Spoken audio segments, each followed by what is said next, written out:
Sometimes life takes everything from you before it gives you something back. Daniel Reyes had lost his wife, his job, and nearly his hope when a lawyer knocked on his door with news that would change everything. His estranged grandfather had left him an old cemetery. Daniel packed up his 10-year-old son Leo and moved to the small caretaker's cottage, hoping for peace. The graveyard was overgrown and forgotten. Most people in town stayed away, saying strange things happened there. Daniel thought it was just talk, until Leo found a hidden door under an old headstone. Behind it was a room filled with stolen treasures worth $20 million.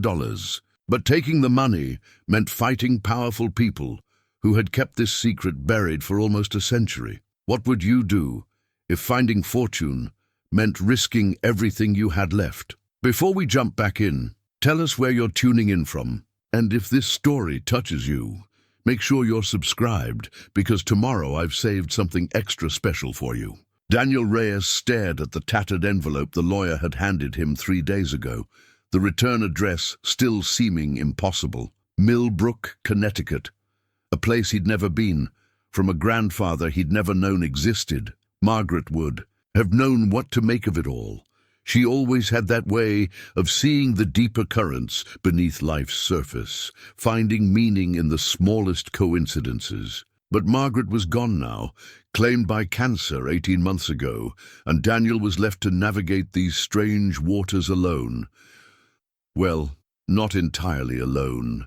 Leo sat beside him in the passenger seat of their aging Honda Civic, his dark hair catching the afternoon sunlight as he pressed his face against the window. At 10 years old, Leo possessed his mother's curiosity and her stubborn optimism, qualities that had kept Daniel anchored during the worst months of his grief. "Dad, are we really going to live in a graveyard?" Leo asked, his breath fogging the glass as he spoke. "We're going to live next to a graveyard," Daniel corrected gently.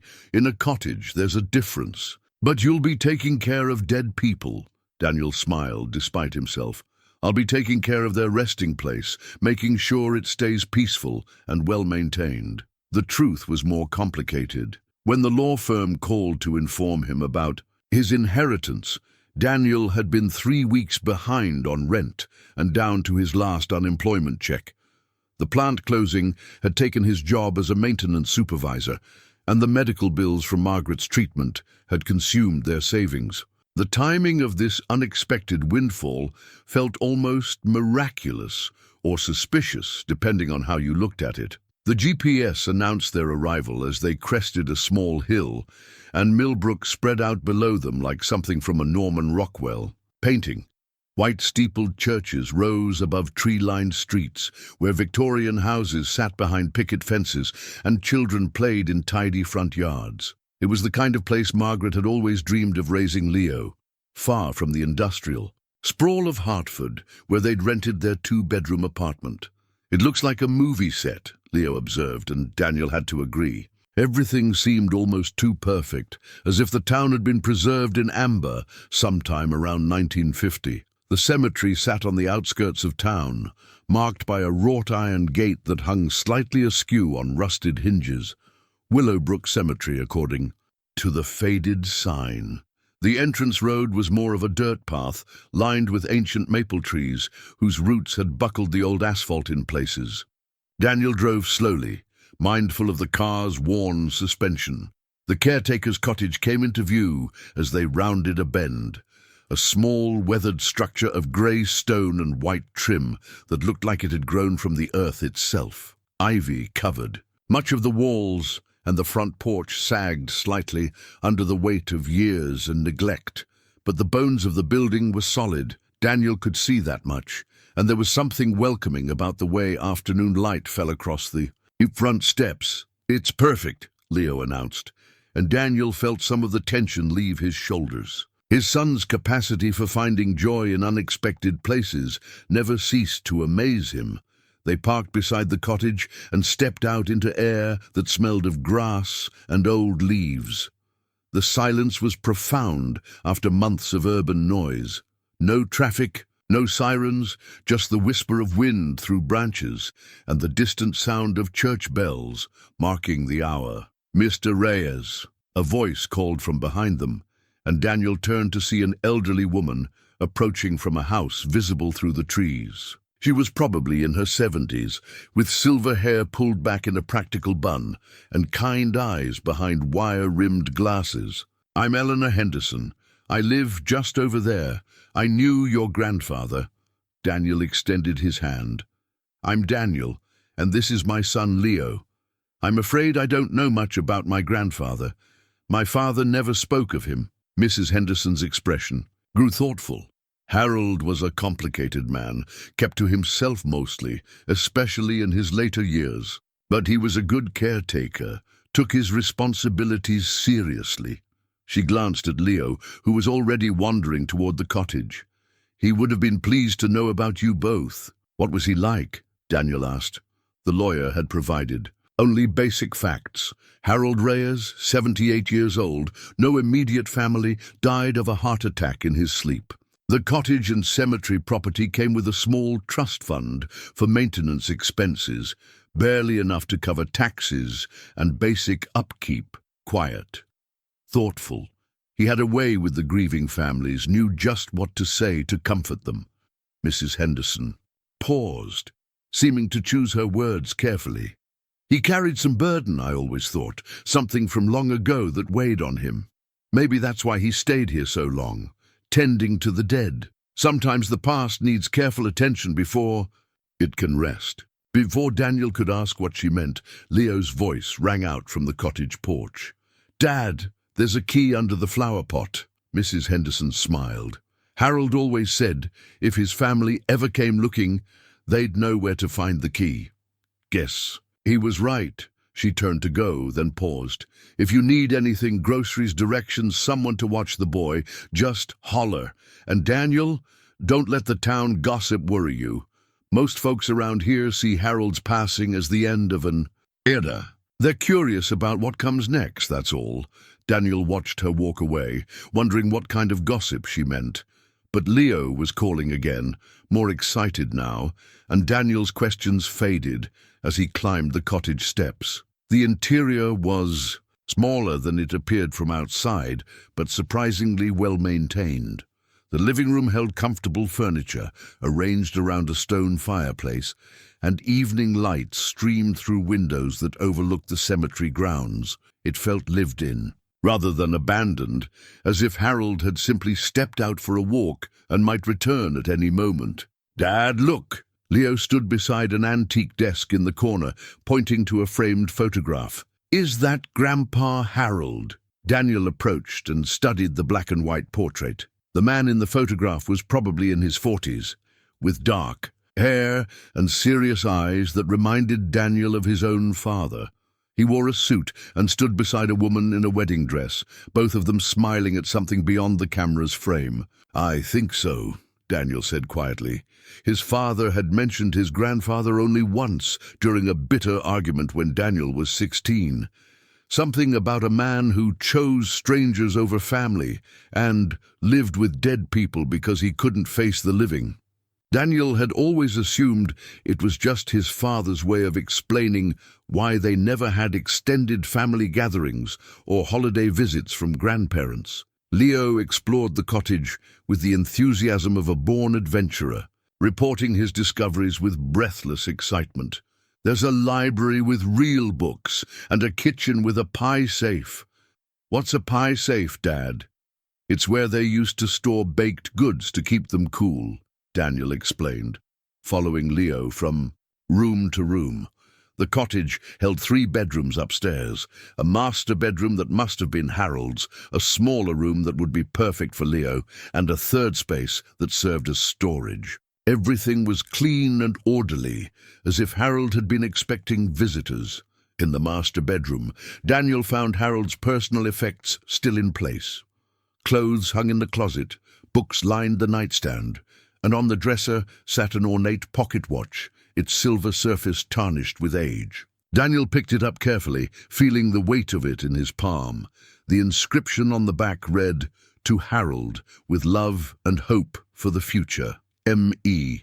1947. "What's that?" Leo appeared at Daniel's elbow, drawn by the gleam of silver. "It was your great-grandfather's," Daniel said, opening the watch case. The mechanism had stopped at 3:17, though whether morning or afternoon was impossible to say. Someone gave it to him a long time ago. Leo studied the watch with the seriousness he reserved for important discoveries. "Do you think he looked at it every day?" "I think he might have." Daniel felt an unexpected tightness in his throat. This man he'd never known had lived a whole life in this place, surrounded by reminders of people he'd cared about and lost. The cottage wasn't just a dwelling, it was a repository of memory, carefully preserved against the passage of time. They spent the evening exploring the immediate grounds around the cottage. The cemetery itself stretched across several acres, divided into sections by age and denomination.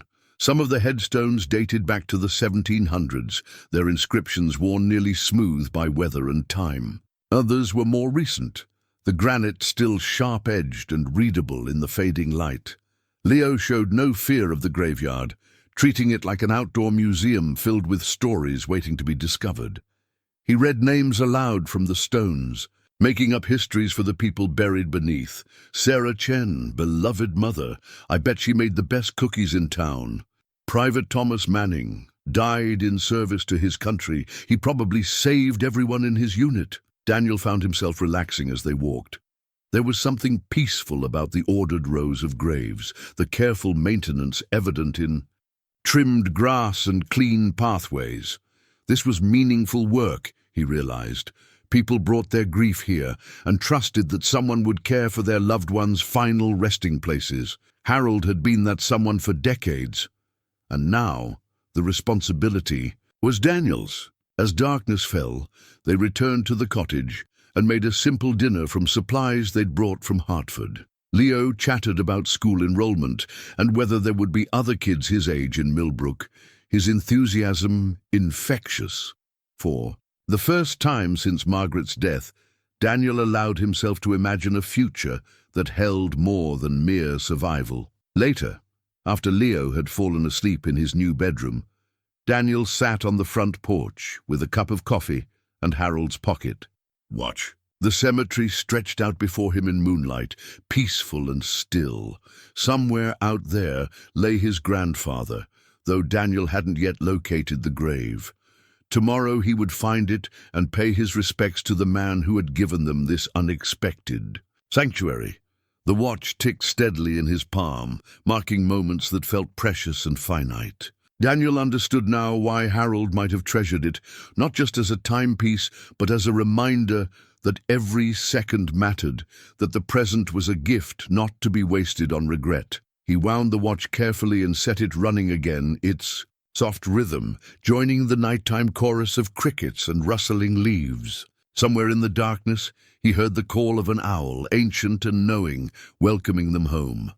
The storm arrived on their third day in Millbrook, rolling in from the west with the kind of darkness that made afternoon feel like evening. Daniel stood at the kitchen window, watching the sky turn an ominous shade of green, while Leo worked on a jigsaw puzzle at the dining table, a picture of a lighthouse that seemed fitting given their current circumstances. "Looks like we're in for some weather," Daniel said, just as the first fat raindrops began spattering against the glass. Leo glanced up from his puzzle. "Mom used to say storms were just the sky cleaning house." Daniel's chest tightened at the casual mention of Margaret. Leo had been doing that more lately, weaving memories of his mother into everyday conversations, as if she might walk through the door at any moment. Dr. Peterson had said it was normal, healthy even, but it still caught Daniel off guard every time. The rain began in earnest then, drumming against the cottage roof with increasing intensity. Within minutes, it became a downpour that reduced visibility to just a few yards. Lightning flickered in the distance, followed by the deep rumble of thunder that seemed to shake the old stone walls. "Dad, the lights are flickering," Leo observed, pointing to the overhead fixture that had begun to strobe irregularly. Daniel made a mental note to check the cottage's electrical system. Harold had maintained the property well, but the wiring was probably decades old. "Might be a good time to find those flashlights Mrs. Henderson mentioned." He'd discovered them the previous day while organizing the kitchen. 3 heavy-duty flashlights in a drawer, along with fresh batteries, and what appeared to be a hand-drawn map of the cottage's layout. Harold had been nothing if not prepared. The tools. Power went out completely, just as Daniel located the flashlights. The cottage plunged into darkness, broken only by the intermittent flash of lightning through the windows. Leo's voice came from the dining room, steady and unafraid. "Found it, Dad, the lighthouse piece." Daniel smiled in the darkness. His son's resilience continued to amaze him. Where another child might have been frightened by the sudden loss of electricity, Leo treated it as another adventure to navigate. They spent the next hour playing cards. By flashlight, the storm raging outside with biblical intensity. Trees groaned under the assault of wind and rain, and several times Daniel heard the crash of falling branches. The cemetery would be a mess tomorrow, he realized. Though cleanup was part of his new responsibilities, it was Leo who first noticed the change in the storm's rhythm. "Dad, listen, it's stopping." Daniel paused in dealing another hand of gin rummy. Leo was right. The drumming of rain on the roof had diminished to a gentle patter, and the lightning had moved off to the east. Within 20 minutes, the storm had passed entirely, leaving behind the kind of crystal-clear air that only comes after a thorough atmospheric cleansing. "Can we go outside and see if there's damage?" Leo asked, already moving toward the front. But Daniel hesitated. The cemetery would be muddy and treacherous, full of puddles and fallen debris. But Leo's eagerness was infectious, and Daniel found himself curious about the storm's aftermath as well. They stepped onto the front porch, breathing air so fresh it seemed to sparkle. The world looked newly washed, colors more vivid than they'd been before the storm. Drops of water caught the returning sunlight like tiny prisms, and the scent of rain-soaked earth filled their nostrils with rich, organic perfume. "Look at that," Leo whispered, pointing across the cemetery. A massive oak tree, probably centuries old, had fallen near the cemetery's far boundary. Its root system, exposed by years of erosion and finally undermined by the storm's fury, created a crater the size of a small swimming pool. But what caught Daniel's attention wasn't the fallen giant itself. It was what the tree's collapse had revealed. Several headstones in the tree's vicinity had been shifted by the upheaval, tilted at odd angles or displaced entirely. One in particular, a tall marble monument that had probably stood for over a century, now leaned at a 45-degree angle, its base partially exposed. "We should go look," Leo said, already stepping off the porch. "Careful of the mud, Daniel." You warned, but he was as curious as his son. They made their way across the soggy ground, their shoes squelching in the saturated earth. The tilted monument was more ornate than most in the cemetery, carved with elaborate Victorian flourishes and topped with the figure of a weeping angel. The inscription, though weathered, was still readable. Eleanor Whitmore, beloved daughter and devoted teacher, 1847-1923. She opened young minds to the wonder of learning. But it wasn't the inscription that captured their attention. It was what the storm had exposed beneath the monument's base. The foundation, undermined by decades of shifting soil and water damage, had cracked open to reveal what looked like a set of stone steps leading down into darkness. "Dad," Leo breathed, "there's something under there." Daniel knelt beside the opening, shining his flashlight into the gap. The beam revealed worn stone steps descending into what appeared to be a small chamber, carved from the bedrock itself. The air that rose from the opening smelled old and dry, untouched by the storm above. "It's probably just an old burial vault," Daniel said, though his heart was beating faster. "Some wealthy families built elaborate underground chambers for their deceased." Leo was already trying to squeeze through the opening. "Can we explore it?" Every parental instinct Daniel possessed screamed against the idea. The chamber could be structurally unsound, filled with hazardous gases, or home to any number of dangerous creatures. But another part of him, the part that had loved adventure stories as a boy, whispered that this was exactly the kind of discovery that changed people's lives. "Not without proper equipment," Daniel said finally. "And not alone," they returned. To the cottage to gather supplies, rope, additional flashlights, a first aid kit and a small crowbar Daniel found in Harold's tool shed. Daniel also called Mrs. Henderson to let her know where they were going, though he didn't mention exactly what they'd found. "Be careful around that old tree," she warned. "Harold always said that section of the cemetery held secrets better left buried." By late afternoon, they were back at the Eleanor Whitmore Monument, better prepared for exploration.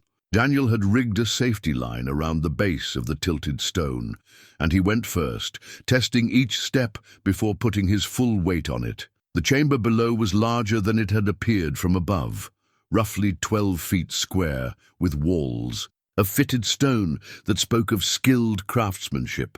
But this was clearly not a burial vault. Instead of a coffin or sarcophagus, the chamber contained something far more intriguing. A collection of wooden crates and metal strongboxes arranged along the walls like inventory in a warehouse. "Dad, what is all this stuff?"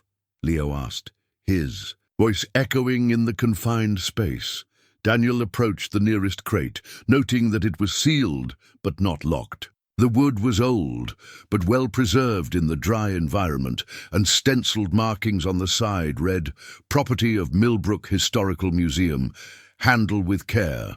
With growing excitement and trepidation, Daniel pried open the crate. Inside, nested, in protective cloth, lay objects that took his breath away. A collection of Civil War-era photographs, each one a pristine example of early photographic technique. Beneath them, wrapped in oiled paper, were documents that appeared to be original letters from Union soldiers to their families. Leo had found another crate filled with Native American pottery, each piece wrapped and catalogued with museum-quality care. "Dad, these look really old and important." Daniel moved to one of the metal strongboxes, his hands trembling as he worked the simple latch. Inside were pieces of jewelry that even his untrained eye could identify as valuable. Victorian brooches set with genuine gems, gold watches with intricate engravings, and a collection of coins that appeared to span several centuries. But it was the final item in the strongbox that stopped Daniel's heart entirely. A Victorian mourning locket, elaborate black enamel work surrounding a small crystal window.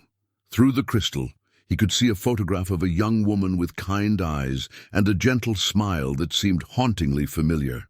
"Dad, you look like you've seen a ghost," Leo observed, and Daniel realized he might have done exactly that. The woman in the locket's photograph bore a striking resemblance to Margaret. The same bone structure, the same expression of quiet intelligence. But that was impossible. This locket was clearly from the late 1800s, more than a century before Margaret's birth. Daniel turned the locket over, looking for any identifying marks. Engraved on the back in delicate script were the words, "M.C. Whitmore, in loving memory." Margaret's maiden name had been Edwards, not Whitmore, but the resemblance was unmistakable, and Daniel felt a chill that had nothing to do with the underground. "Chamber's cool air." "What did you find?" Leo asked, moving closer to examine the locket. "I'm not sure," Daniel admitted, though pieces of a puzzle were beginning to form in his mind. The museum markings on the crates, the careful preservation of valuable items, the hidden location beneath a grave marker, none of this felt like coincidence. They spent another hour cataloguing the chamber's contents, finding crate after crate of museum-quality artifacts. Historical documents, rare books, artwork and jewelry worth more than Daniel could calculate. Everything bore the same markings. Property of Millbrook Historical Museum. As they prepared to leave the chamber, Leo noticed something Daniel had missed, a leather portfolio tucked behind one of the larger crates. Inside were newspaper clippings from 1924, all relating to a story that made Daniel's blood run cold. Millbrook Museum robbed, priceless historical artifacts stolen. The articles described the greatest crime in the town's history, a sophisticated theft that had emptied the museum's most valuable collections in a single night. The investigation had gone nowhere, the articles reported, with suspicion falling on everyone from traveling criminals to disgruntled employees. The case had eventually gone cold, the stolen artifacts never recovered, until now. They climbed out of the chamber as the sun was setting, both of them quiet with the weight of their discovery. Daniel's mind raced with implications. Had Harold known about this cache? Was the storm that revealed it mere coincidence, or something more? Back at the cottage, they spread the newspaper clippings across the dining table and read by lamplight. The theft had occurred on the night of October 15th, 1924, exactly 99 years and 3 months ago. The stolen items matched perfectly with what they'd found in the chamber. "Dad," Leo said quietly, studying one of the newspaper photographs that showed museum staff surveying the empty display cases. "Look at this man in the background." Daniel followed Leo's pointing finger to a figure partially visible in the photograph's margin. A young man in a security guard's uniform, his face turned away from the camera, but his posture suggesting deep distress. The man bore an unmistakable resemblance to the photograph they'd found in Harold's cottage, the young version of Daniel's grandfather. As they sat in the cottage that night, the Victorian mourning locket between them on the table, Daniel felt the weight of history settling around them like dust. They had stumbled upon more than stolen artifacts. They had uncovered a secret that connected their family to this place in ways they were only beginning to understand. Outside, the cemetery lay peaceful under starlight, its secrets temporarily exposed but not yet fully revealed. The storm had been just the beginning. Daniel spent the night pacing Harold's cottage, the Victorian mourning locket clutched in his palm as questions multiplied in his mind. By dawn, he had filled 3 pages of a legal pad with notes, theories, and sketches of what they'd found. The resemblance between the woman in the locket and Margaret couldn't be coincidence. But what did it mean? Leo emerged from his bedroom with the enthusiasm of someone who had slept soundly despite discovering stolen treasure. "Are we going back to the secret room today?" "First, we're going to do some research," Daniel said, closing his notebook. "We need to understand what we've found before we decide what to do with it." After breakfast, they drove into Millbrook's downtown district, a collection of well-preserved buildings arranged around a central square. The Millbrook Public Library occupied a stately brick building that had probably served the community for over a century, its facade decorated with carved stonework and tall windows that spoke of an era when civic buildings were designed to inspire. Inside, they found Agnes Cole, the head librarian, arranging a display of local history books. She was perhaps 60 years old, with greying hair pulled back in a practical style and intelligent eyes behind reading glasses. Her desk nameplate identified her as having worked at the library for 37 years. "You must be Harold's grandson," she said, extending her hand. "I heard you'd moved into the cottage. I'm Agnes Cole. Your grandfather and I were, well, I suppose you'd call us friends. He came in regularly to research cemetery records and local genealogy." Daniel felt a flutter of hope. "Actually, we're hoping to learn more about the family. History, specifically about this woman." He showed Agnes the photograph from the mourning locket, carefully omitting its source. Agnes studied the image, her expression growing thoughtful. "That's Mary Elizabeth Whitmore. She was a schoolteacher here in Millbrook around the turn of the century. Died young, in the influenza pandemic of 1923. A tragedy. She was beloved by her students and their families." "Whitmore," Daniel repeated, "like the grave marker in the cemetery. Eleanor Whitmore was her aunt, raised Mary after her parents died. Eleanor donated significantly to the town's cultural institutions, the library, the historical society, the museum." Agnes paused, something shifting in her expression. "Why are you asking about Mary Elizabeth?" Daniel chose his words carefully. "We found some old family items in the cottage. This photograph was among them, and Leo noticed the resemblance to his mother. Agnes looked from the photograph to Leo, then back to Daniel. There's definitely a similarity. Mary Elizabeth was known for her kindness and intelligence. She taught at the elementary school for nearly a decade before the pandemic took her. Leo had wandered off to explore the library's local history section, and Daniel could hear him quietly reading titles aloud. Agnes watched him with a gentle smile before continuing in a lower voice. Your grandfather spent a lot of time researching. The Whitmore family in his final years said he was trying to understand connections that went back generations. He was particularly interested in the period around 1924. Daniel's pulse quickened. Did he say why? Harold was a man who carried secrets, Mr. Reyes. I got the impression he was trying to set something right before he passed. Agnes glanced around the library, then leaned closer. Between you and me, I think he felt guilty about something from long ago. Something he couldn't fix while he was alive. Before Daniel could press for more details, Leo called out from across. The library. Dad, come look at this. Daniel found Leo standing before a glass display case labeled Millbrook History, the early 20th century. Inside were photographs, documents, and artifacts from the town's past, including a section devoted to the Millbrook Museum robbery of 1924. Look familiar? Leo whispered, pointing to a display photograph showing some of the stolen items before they disappeared. Daniel's breath caught. Among the museum pieces pictured were several items they'd seen in the hidden chamber, including a distinctive Civil War-era compass and a collection of Native American pottery that were unmistakably the same pieces they'd discovered. Agnes approached, having followed them to the display. Ah, you're looking at our local mystery.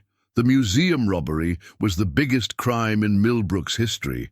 Whoever did it was never caught. What happened to the museum? Daniel asked. It closed permanently after the theft. The loss was too great to recover from. Most of their best pieces were gone, and the insurance settlement wasn't enough to continue operations. The building still stands on Elm Street, though it's been empty for decades. Daniel studied the display, more carefully, noting names and dates. The museum director at the time had been Dr. James Morrison, described as a dedicated historian who'd spent 20 years building the collection. The theft had devastated him personally, as well as professionally. Agnes. Daniel said carefully, did Harold ever mention finding anything unusual in the cemetery? Old documents maybe, or he found a museum catalogue from 1924. Agnes interrupted, her voice dropping to almost a whisper. He brought it here several times to cross-reference the entries with newspaper accounts of the theft. He was trying to create a complete inventory of what was stolen. Daniel felt pieces clicking into place. Do you still have that catalogue? Agnes glanced around again, then moved to her desk and unlocked a drawer. From it, she withdrew a leather-bound volume, its pages yellowed with age. He asked me to keep this safe, said someday it might be important. The catalogue was meticulously detailed, listing hundreds of items with descriptions, provenance, and estimated values. As Daniel flipped through the pages, he recognized item after item from the hidden chamber. Every major piece they'd found was listed here, along with photographs and detailed documentation. This is remarkable, Daniel breathed. It's a complete record of everything that was stolen. Harold thought so too. He spent months going through it, making notes in the margins. Agnes pointed to Harold's handwriting scattered throughout the catalogue. See here. He was tracking which items had been recovered over the years, antiques that showed up at estate sales, pieces that appeared in private collections.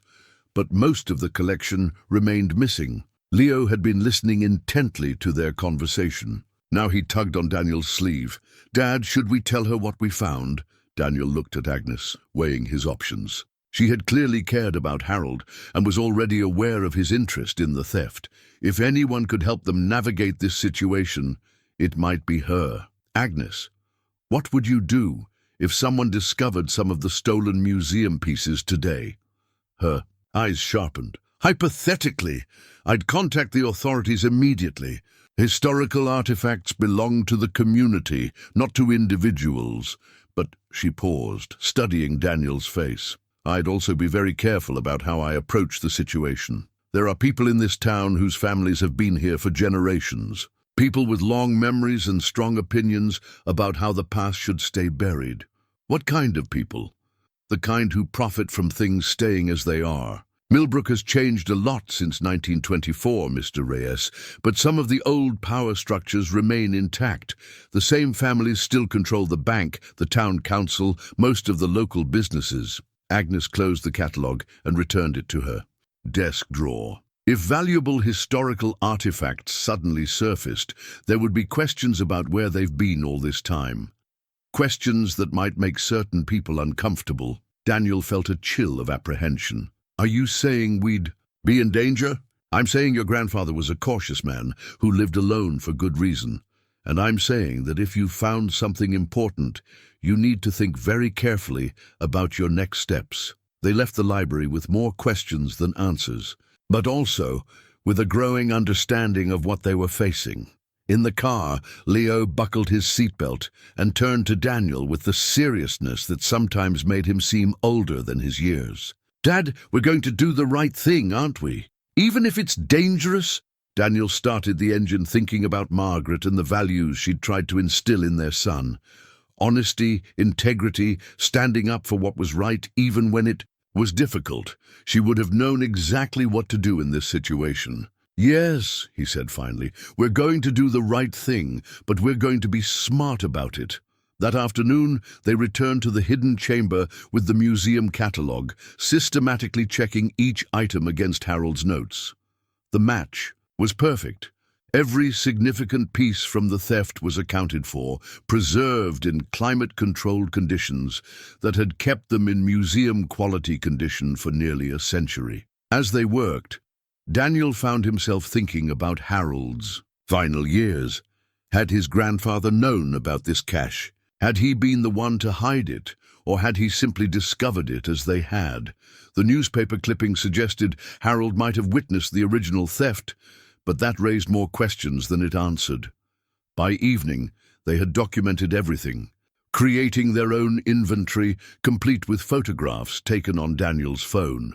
It was an impressive collection. Artwork, historical documents, Native American artifacts, Civil War memorabilia, and jewelry that would be worth millions in today's market. But as Daniel locked the cottage door that night, he couldn't shake the feeling that they were being watched. Agnes's warnings echoed in his mind, and he found himself checking the windows more than once before settling into Harold's favorite chair with the museum catalogue. The weight of the discovery was beginning to settle on his shoulders. They had found something extraordinary, but they had also inherited a secret that had already cost one man his peace of mind. Now it was their burden to bear, and Daniel was beginning to understand why Harold had lived alone with his ghosts for so many years. The banker's ledger changed everything. Daniel discovered it on their 5th day in Millbrook, hidden in a false bottom drawer of Harold's desk while searching for spare batteries. The leather-bound book fell open in his hands, revealing pages of meticulous handwriting in faded blue ink, dates, amounts, and names that made his blood run cold. "Leo, come look at this," Daniel called, though he wasn't sure his son should see what he'd found. Leo bounded down from his bedroom, where he'd been organizing his collection of interesting cemetery stones. "What is it?" "Your great-grandfather." "Kept detailed financial records," Daniel said carefully, flipping through pages that documented transactions spanning from 1923 to 1925. Very detailed records. The ledger told a story of corruption that reached into every level of Millbrook's government. Monthly payments to Mayor William Blackwood, Sheriff Edmund Brady, Judge Harrison Foster, and Bank President Charles Morrison. The amounts were substantial, more money than these men should have been able to account for on their government salaries. But it was the notation system that made Daniel's hands tremble. Each payment was coded with letters that, when cross-referenced with the museum catalogue, clearly indicated specific stolen items. CBW Mayor, 500 pottery collection. EDB Sheriff 750 Civil War documents. HJF Judge 1200 Victorian jewelry set. Dad, what do these numbers mean? Leo asked, studying the ledger over Daniel's shoulder. I think they mean your great-grandfather was keeping track of bribes, Daniel said quietly. People who were paid to look the other way when the museum was robbed. Leo's eyes widened. So Grandpa Harold knew who stole everything? Daniel turned to the final entries in the ledger, dated December 1924. The handwriting here was more erratic, as if written under stress. Cannot continue. The guilt is too heavy. M.E. deserves better than this silence. God forgive me for what I've done. Below that, in a different pen and steadier hand, were the words, hidden until justice can be served. H.R. Christmas Eve, 1924. Leo, Daniel said slowly, I think your great-grandfather might have been involved in the robbery, but I also think he regretted it and tried to make it right. They spent the morning cross-referencing the ledger with the museum catalogue and the items in the hidden chamber. Every piece matched Harold's coding system. He had documented not just what was stolen, but who had been paid to ensure the crime went unsolved. The implications were staggering. The most prominent families in Millbrook, names that still appeared on street signs and business facades, had been built on the foundation of a century-old cover-up. Daniel photographed every page of the ledger with his phone, then locked it in Harold's desk drawer. They needed to be strategic about how they revealed this information. Agnes had been right about the danger. If the descendants of these families still held power in Millbrook, they would not welcome evidence of their ancestors' crimes. There. Research was interrupted by the sound of a car pulling into the cemetery driveway. Through the front window, Daniel watched a black sedan park near the cottage. Two men emerged, one in an expensive suit, the other with the bearing of private security. Stay inside, Daniel told Leo, stepping onto the front porch as the men approached. The man in the suit was probably in his 50s, with silver hair and the kind of confident bearing that spoke of inherited authority. He extended his hand with a politician's practiced smile. Mr. Reyes, I'm Richard Blackwood, mayor of Millbrook. This is my associate, Mr. Thompson. We wanted to welcome you to our community. Daniel shook hands warily, noting that Thompson remained several steps behind, his attention focused on scanning the property. Thank you, we're settling in well. I knew your grandfather, Blackwood continued. Good man, Harold. Kept to himself, but always maintained the cemetery beautifully. We were sorry to lose him. Did you know him well? Well enough. My great-grandfather was mayor when Harold first took the caretaker position. It's been a Blackwood family tradition to check on the cemetery from time to time, make sure everything's running smoothly. Blackwood's smile remained fixed, but his eyes were calculating. Speaking of which, I noticed some storm damage from the other night. That old oak tree came down pretty hard. We're planning to have it removed, Daniel said carefully. I hope. You found the cleanup manageable. Sometimes storms can expose, well, old drainage issues, foundation problems, that sort of thing. Nothing that can't be handled with the right approach. Daniel felt the subtle menace beneath Blackwood's friendly tone. We haven't encountered any serious problems. Good, good. Of course, if you do discover anything unusual, old pipes, structural damage, anything that might require municipal assistance, you'll let us know immediately, won't you? Of course. Blackwood turned to go, then paused as if remembering something. Oh, and Mr. Reyes. Harold was known for collecting old documents, local history materials. If you come across anything like that while settling his affairs, the town would be very interested in preserving those records for our historical society. We wouldn't want important community documents to accidentally end up with people who might not understand their significance. After the men left, Daniel found Leo peering through the kitchen curtains. Who were they, Dad? Politicians, Daniel said, which was both accurate and inadequate. Leo, we need to be very careful about who we talk to about what we found. Some secrets are dangerous. That afternoon, Daniel called Agnes Cole from Harold's landline, asking her to research the Blackwood family history. Her callback came within an hour. "Daniel, you need to be careful," she said without preamble. Richard Blackwood's great-grandfather was Mayor William Blackwood, the same William Blackwood who was supposedly investigating the museum robbery in 1924. His family has controlled Millbrook politics for 5 generations. What about the other names from the ledger? Sheriff Edmund Brady's descendant is the current Sheriff Tom Brady, his great-nephew. Judge Harrison Foster's grandson sits on the town council. The Morrison family still owns the largest bank in town. Agnes paused. "Daniel, these aren't just old family names. These are the people who run Millbrook today." Daniel felt the weight of history pressing down on him. Harold hadn't just discovered evidence of a crime. He had uncovered a conspiracy that had shaped the town's power structure for a century. No wonder he had lived in isolation, carrying the burden of knowledge too dangerous to share. Agnes, what would happen if this information became public? It would destroy some very powerful families. It would also raise questions about how much they knew about their ancestors' crimes. Her voice dropped to a whisper.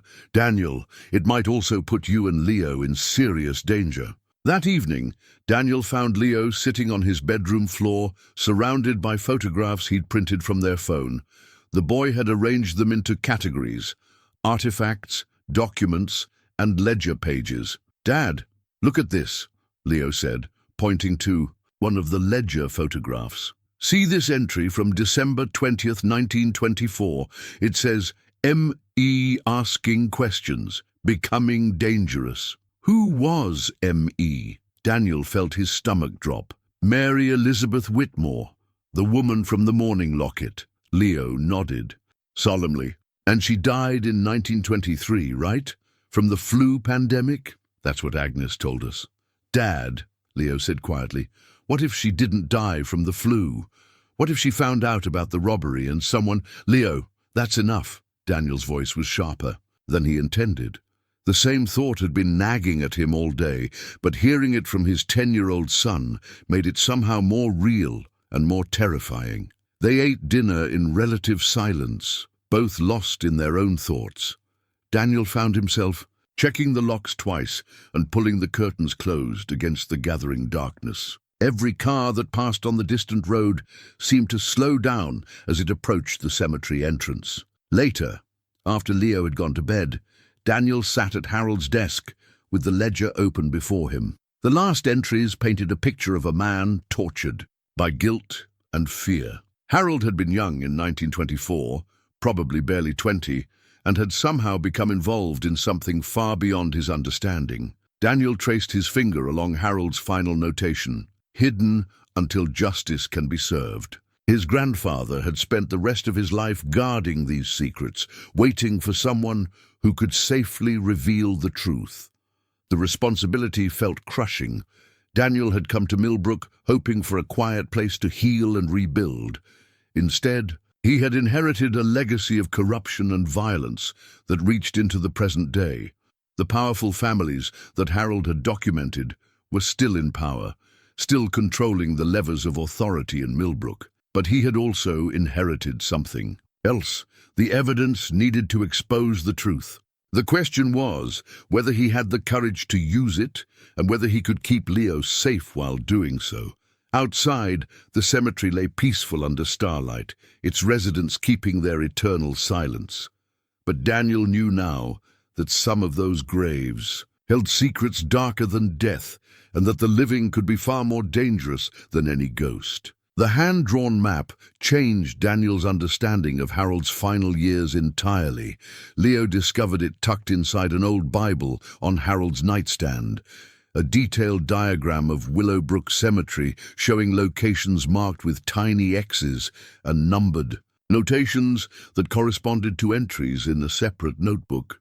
"Dad, there are at least 6 more hiding spots," Leo announced, spreading the map across the kitchen table. "Look, Grandpa Harold marked them all." Daniel studied the careful cartography. Harold had documented every section of the cemetery, noting elevation changes, drainage patterns, and what appeared to be underground anomalies. 3 locations were marked as verified, while others carried notations like possible or investigate further. He spent years mapping this place, Daniel murmured, tracing Harold's precise pencil lines. This wasn't just cemetery maintenance. This was archaeology. The nearest marked location was behind the old mausoleum that housed the Whitmore family crypt. According to Harold's notes, he had detected an anomaly there in 1987, but had never pursued the investigation.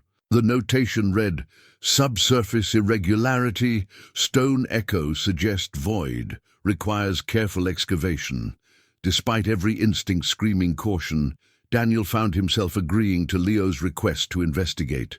They waited until afternoon, when the cemetery's few regular visitors had departed, then made their way to the Whitmore mausoleum with shovels and Harold's metal detector. The mausoleum was an impressive structure of grey granite, built in the 1890s when the Whitmore family had been among Millbrook's most prominent citizens.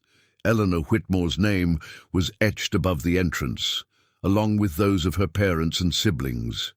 But it was Mary Elizabeth's inscription that drew Daniel's attention, "Beloved niece and teacher, taken too soon by cruel fate." "Dad, the metal detector is going crazy over here," Leo called from behind the mausoleum. Daniel found his son standing over a patch of ground that looked no different from the surrounding area, but the detector's steady beeping confirmed Harold's decades-old observation. Careful probing with a long metal rod revealed a hollow space, approximately 3 feet below the surface. The excavation took most of the afternoon. Unlike their storm-revealed discovery, this cache required genuine archaeological work. Careful removal of soil, documentation of their progress, preservation of the site's integrity. Leo proved to be an excellent assistant, displaying patience and attention to detail that reminded Daniel painfully of Margaret's methodical approach to complex problems. What they uncovered was smaller than the first cache, but potentially more significant. A metal strongbox wrapped in oiled canvas and sealed with wax. Inside, they found documents that made Daniel's hands shake as he read them. The centerpiece was a collection of handwritten letters, all dated between October and December 1924, all signed with the initials MEW.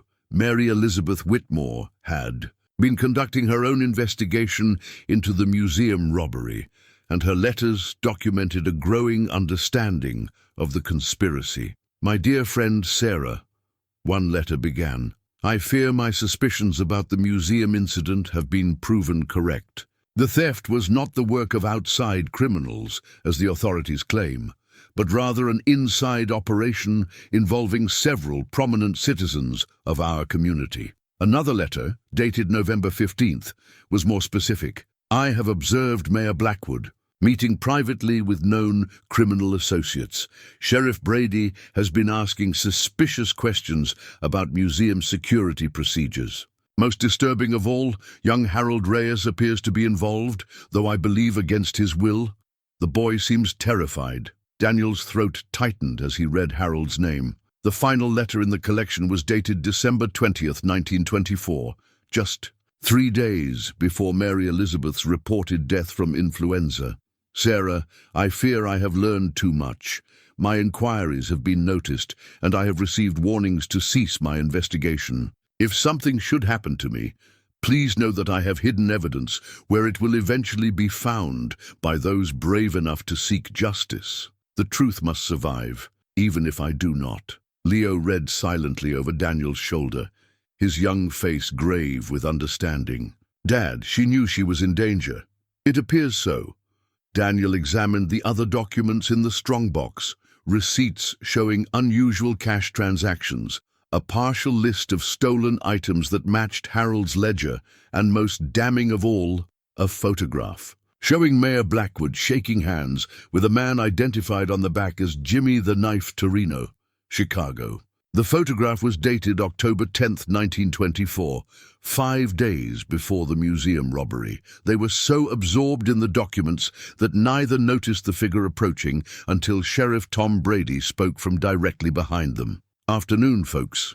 Mind, if I ask what you're doing here?" Daniel's heart hammered as he turned to face the lawman. Brady was probably in his 50s, with the weathered face of someone who'd spent decades dealing with human nature at its worst. His uniform was crisp, his demeanor professional, but his eyes were sharp and calculating. "Just some cemetery maintenance," Daniel said, hoping his voice sounded steadier than it felt. Tree roots were affecting the drainage around the mausoleum. Brady glanced at the excavation site, the metal detector, the documents that Daniel was desperately trying to shield from view. "Looks like pretty extensive maintenance work. Find anything interesting?" "Just some old drainage pipes," Leo said quickly. "Really rusty ones." The sheriff's attention fixed on Leo with an intensity that made Daniel's protective instincts flare. "Smart boy. Bet he's good at finding things that are supposed to stay buried. We should probably get cleaned up for dinner," Daniel said, beginning to gather their tools. "Long day of work." "I'm sure it was." Brady made no move to leave. "You know, your grandfather and I had an understanding about this cemetery.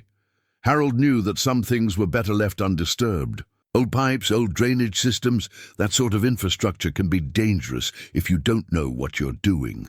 The threat beneath Brady's words was unmistakable. Daniel felt Leo move closer to him, instinctively seeking protection.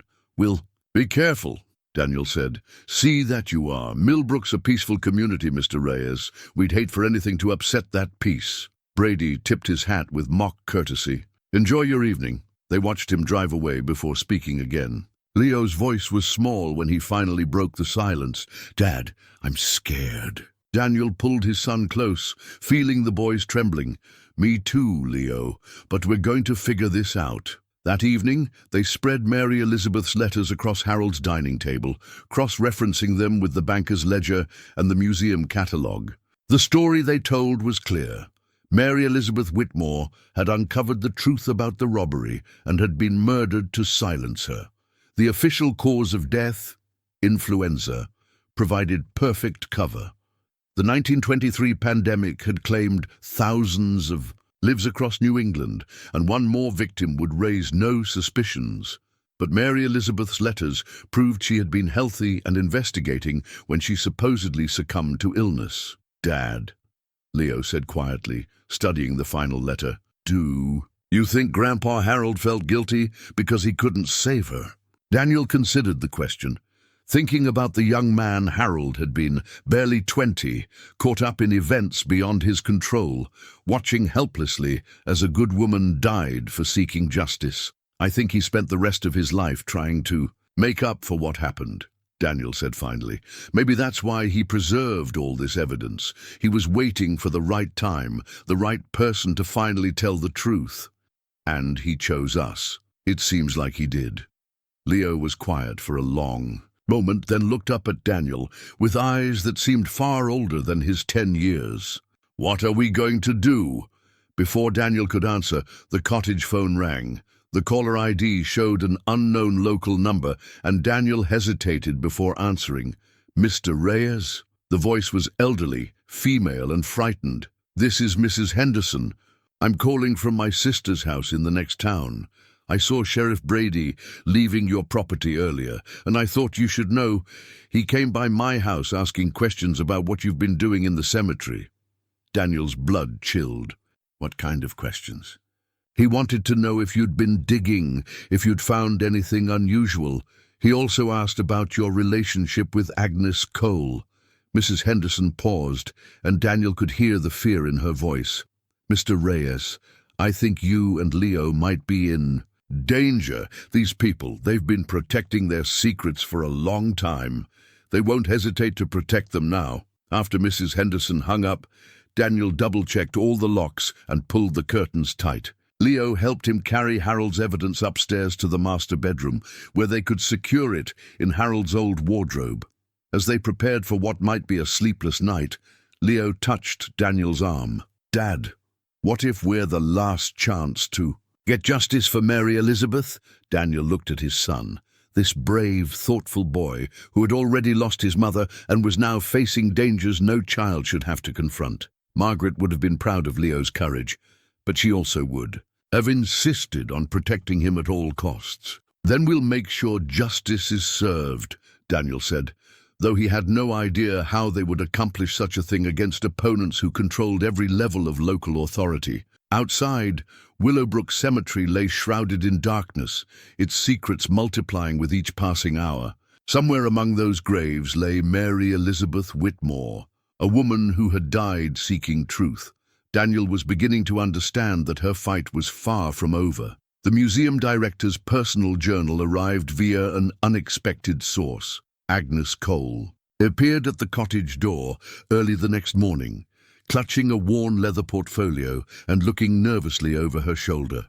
"I couldn't sleep after our conversation yesterday," she said, hurrying inside. "I kept thinking about Harold and what he was trying to accomplish.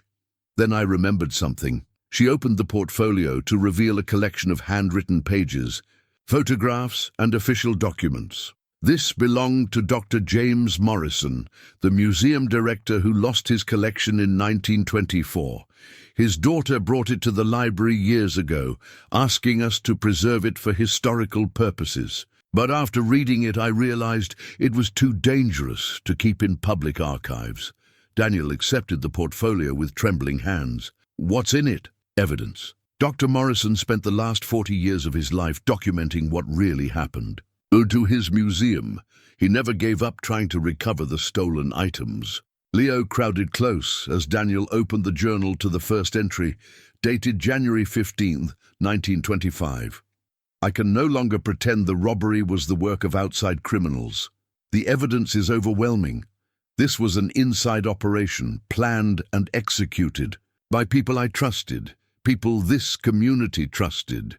My attempts to pursue the truth have been met with threats, intimidation, and official obstruction at every level." The journal chronicled Dr. Morrison's growing frustration with the investigations. Deliberate sabotage.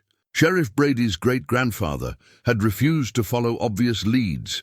The mayor had discouraged public discussion of the case, and the judge had dismissed Morrison's attempts to pursue civil litigation against suspected conspirators.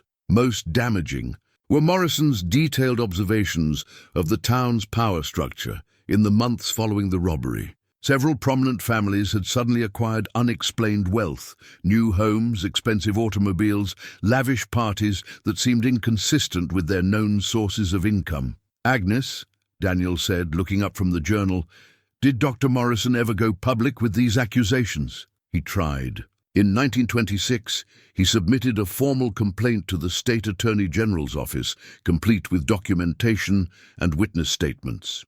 The complaint disappeared. A week later, Morrison's house was burglarized, his research was stolen, and he received a visit from men who made it clear that his health would suffer if he continued his investigation. Leo had been studying the photographs tucked into the journal's pages.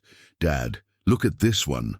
The photograph showed a group of men in suits standing outside what appeared to be a warehouse. The handwritten caption read, "Distribution Meeting, November 1924.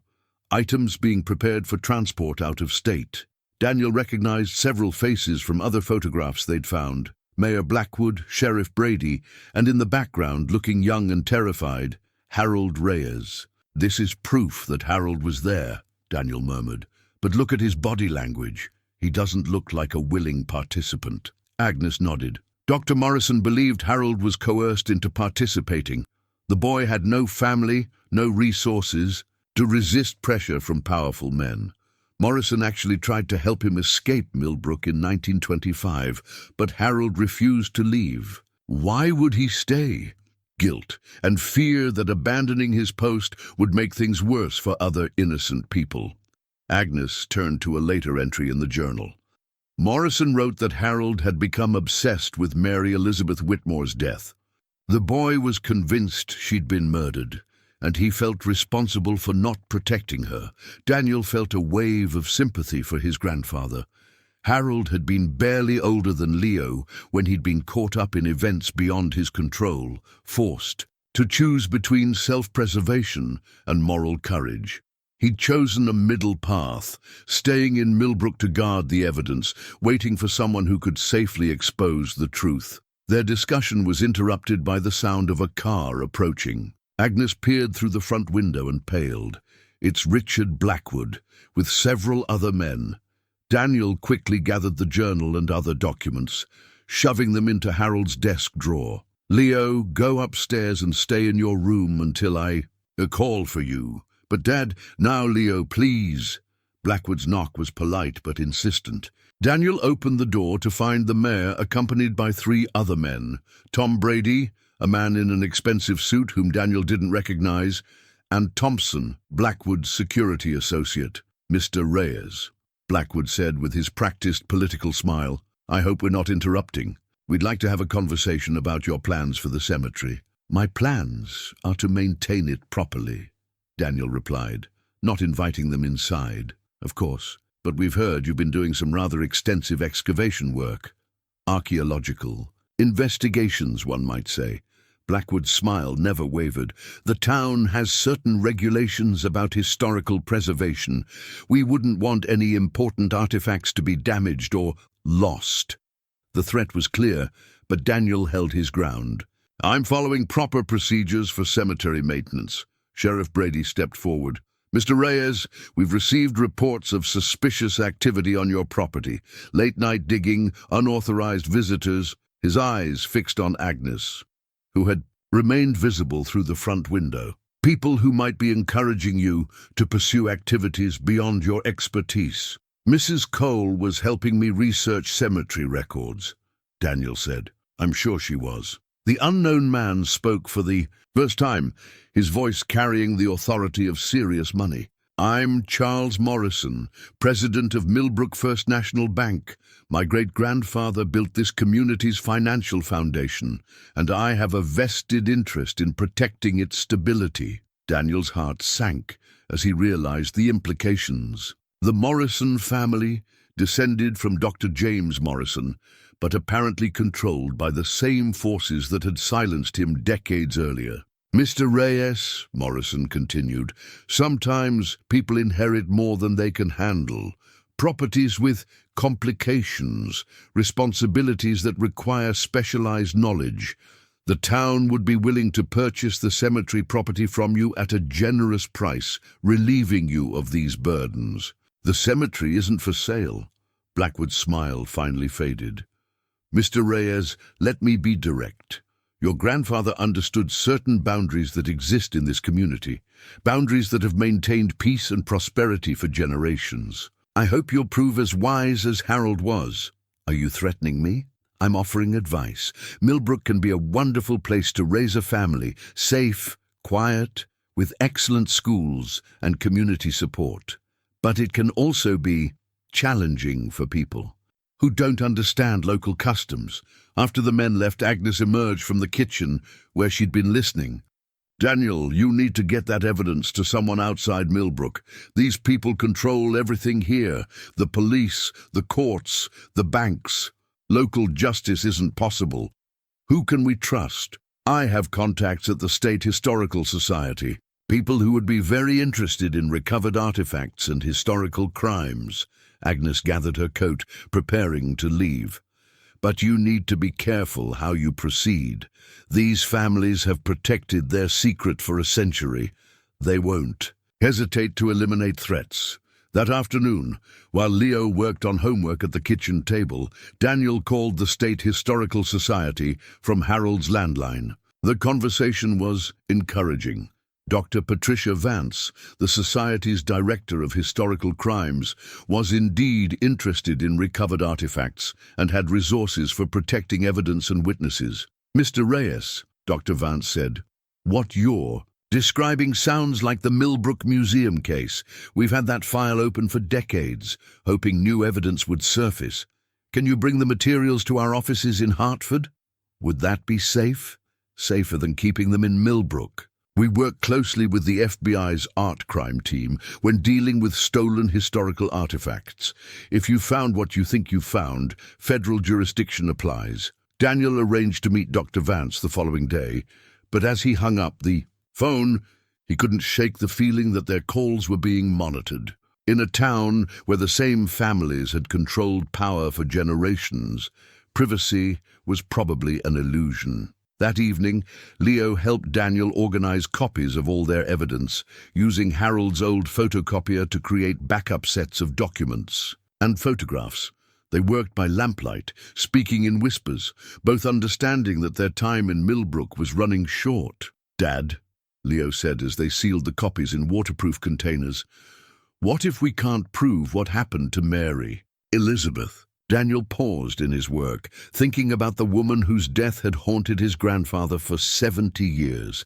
"Then at least we'll have tried. Sometimes that's all we can do, bear witness to the truth, even when we can't deliver justice." Leo nodded solemnly, and Daniel was struck again by his son's maturity. This experience was changing them both, forcing them to confront questions of courage and conscience that most people never faced. Outside, Willowbrook Cemetery lay peaceful under starlight, its residents keeping their eternal secrets. But Daniel knew that some secrets demanded to be told, regardless of the consequences. Tomorrow, they would begin the process of speaking for the dead. The false wall in the cottage basement changed everything Daniel thought he knew about Harold's story. Leo discovered it by accident while chasing a dropped pencil that had rolled behind Harold's old workbench. The boy's sharp eyes noticed that the basement wall didn't quite align properly, a subtle difference in stone color and mortar texture that suggested newer construction hiding something older. "Dad, this wall is weird," Leo called from his hands, and knees behind the workbench. "It sounds hollow when I tap it." Daniel joined his son, running his hands along the questionable section of wall. Leo was right. The stonework here was different, and careful examination revealed the outline of what had once been a doorway, later bricked up and disguised to match the surrounding foundation. It took them most of the morning to carefully remove enough stones to create an opening large enough to squeeze through. Behind the false wall lay a small chamber that Harold had clearly used as his most secret hiding place. Unlike the treasure caches in the cemetery, this space was personal, a repository of Harold's innermost thoughts and most dangerous secrets. The centerpiece was a metal filing cabinet that had been meticulously maintained despite the basement's dampness. Inside, Daniel found Harold's most precious possessions: birth certificates, employment records, personal correspondence, and a leather-bound diary that spanned nearly 60 years. "Leo," Daniel breathed as he opened the first document, "I think we just found the truth about everything." Harold's birth certificate told a story Daniel had never imagined. Born Harold Emmanuel Reyes on March 15, 1904. To parents listed as Manuel Reyes, night watchman, and Elena Reyes, domestic worker. The employment section included a devastating entry: father employed, Millbrook Historical Museum, night security, 1920-1924. "Dad, what does this mean?" Leo asked, studying the documents over Daniel's shoulder. "It means Harold's father worked at the museum. He was there when it was robbed." Daniel's hands trembled as he reached for Harold's personal diary, its leather cover worn smooth by decades of handling. The diary's early entries revealed a young man trapped by circumstances beyond his control.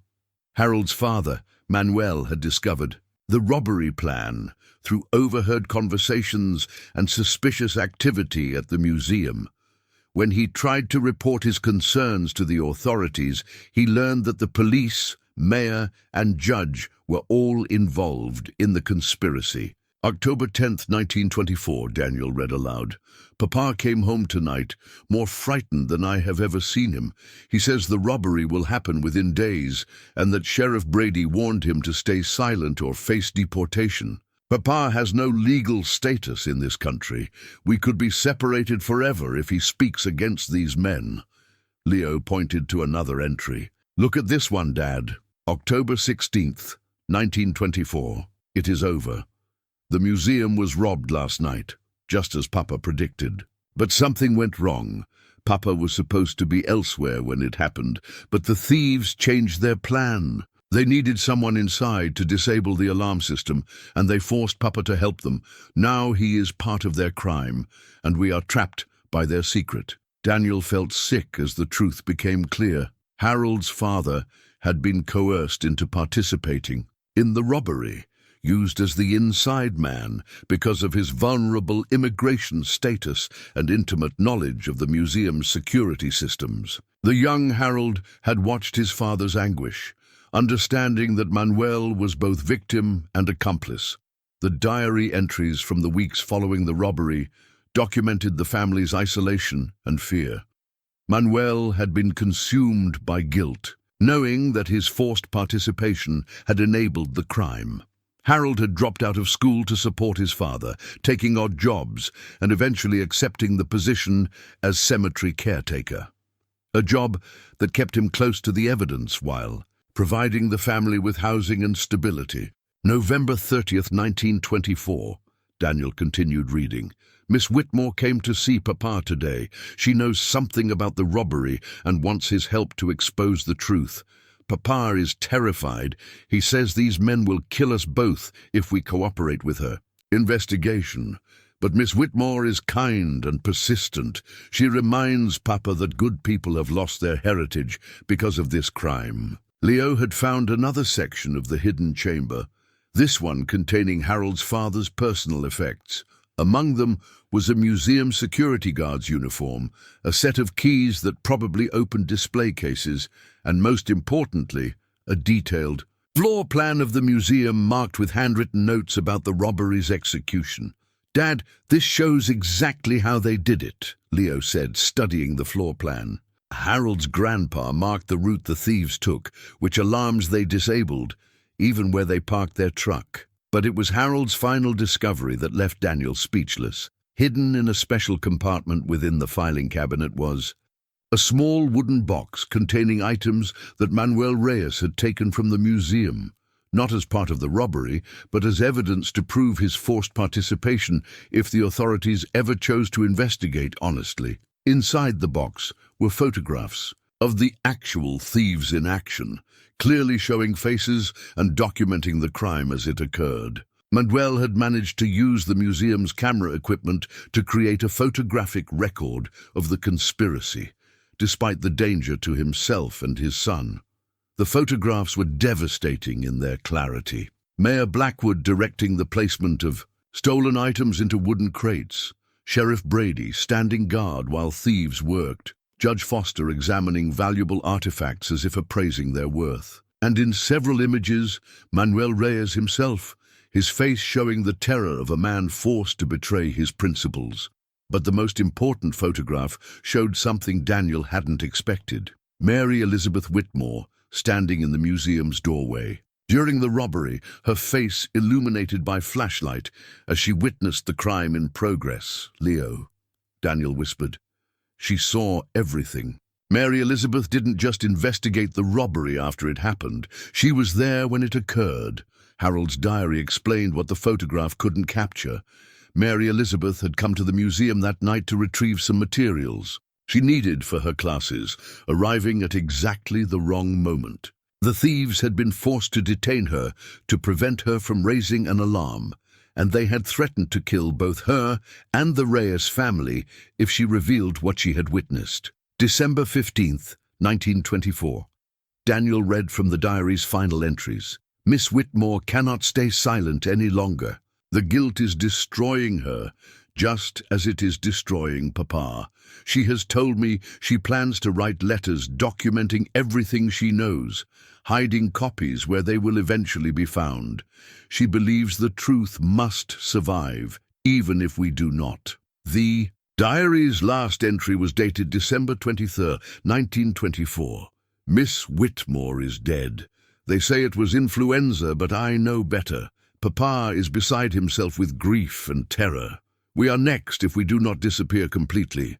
Papa has decided to hide all the evidence and pray that someday someone braver than us will find it and do what we could not. Daniel sat back on his heels, overwhelmed by the magnitude of what they had discovered. Harold hadn't been a peripheral figure in the museum robbery. He had been the son of the primary witness, inheriting not just evidence, but the crushing responsibility of keeping the truth alive. "Dad," Leo said quietly, "Harold spent his whole life protecting these secrets so that someday we could tell the truth. It looks that way." Daniel examined the photographs again, noting details that would be crucial for any modern investigation. "Leo, these pictures are evidence of multiple federal crimes: theft, conspiracy, possibly murder.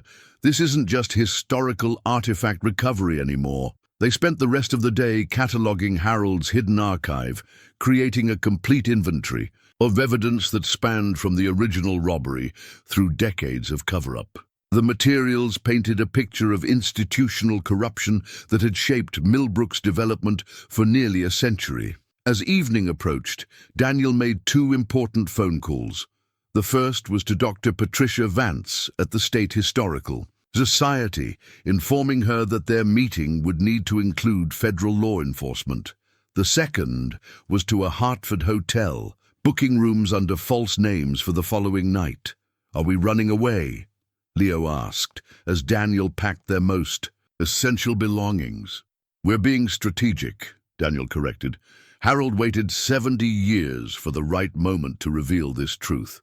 We need to make sure we don't waste his patience by being careless now." That night, as they prepared to leave Willowbrook Cemetery, for what might be the final time, Daniel found Harold's father's museum keys on his keychain, a gesture of respect for the man who had sacrificed everything to preserve the evidence they now carried. Outside, the cemetery lay peaceful under starlight, its residents keeping secrets that would soon be revealed to the world. Harold's long vigil was finally ending, and justice for Mary Elizabeth Whitmore was about to begin.